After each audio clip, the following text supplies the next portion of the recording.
மூன்றின் நேயர்களுக்கு வணக்கம். நான் உங்களோட ஷேகர். ஸோ இன்னைக்கு வந்து பார்த்தீங்கன்னா ஐபிஎல் ப்ரெடிக்ஷன்ல மேட்ச் நம்பர் 40ல இருக்கும். ஸோ இந்த மேட்ச் வந்து பார்த்தீங்கன்னா டெல்லி விசஸ் ஜிடி தான் நம்ம இங்கே பார்க்க போகிறோம். டெல்லியோட ஹோம் கிரவுண்ட் வந்து நம்ம இன்னைக்கு மேட்சை பார்க்க போறோங்க. ஸோ ஜிடியை பொறுத்த வரைக்கும் நல்லா தெரியும். சுப்மன் கில் நல்லா பர்ஃபார்ம் பண்ணிட்டு இருக்காரு. வந்து ரஷீத் கானா திடீர்னு நல்லா போறாரு, திடீர்னு நல்லா போடல. ஸோ அவங்களும் வந்து ஃபாரின் சைடு பவுலிங் வந்து கொஞ்சம் வந்து ஒரு மாதிரி டிஸ்டர்பா இருக்காங்க அப்படின்னு சொல்லலாங்க.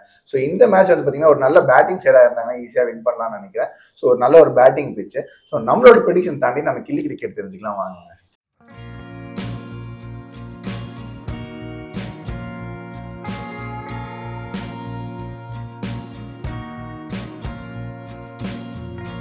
ஸோ நமக்கு வந்து இந்த மேட்சோட ப்ரெடிக்ஷன் வந்து பார்த்தீங்கன்னா ஸோ ஜிடி வின் பண்ணோம் அப்படின்னு சொல்லிட்டு நம்ம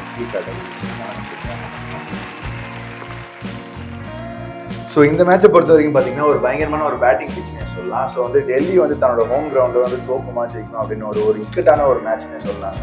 ஸோ ஏன்னா வந்து ஜிடி வந்து ஒரு நல்ல பேட்ஸ்மேன் சைடு ஒரு வந்து நம்ம சொல்லியே ஆகணும். வந்து ஒரு இந்தியன் சைடு வச்சு நல்லா பர்ஃபார்ம் பண்ணிட்டு இருக்க டீம் டெல்லி வந்து அடிக்குமா அப்படின்னு சொல்லிட்டு நம்ம வந்து மேட்சை பார்த்து தெரிஞ்சுக்கலாங்க.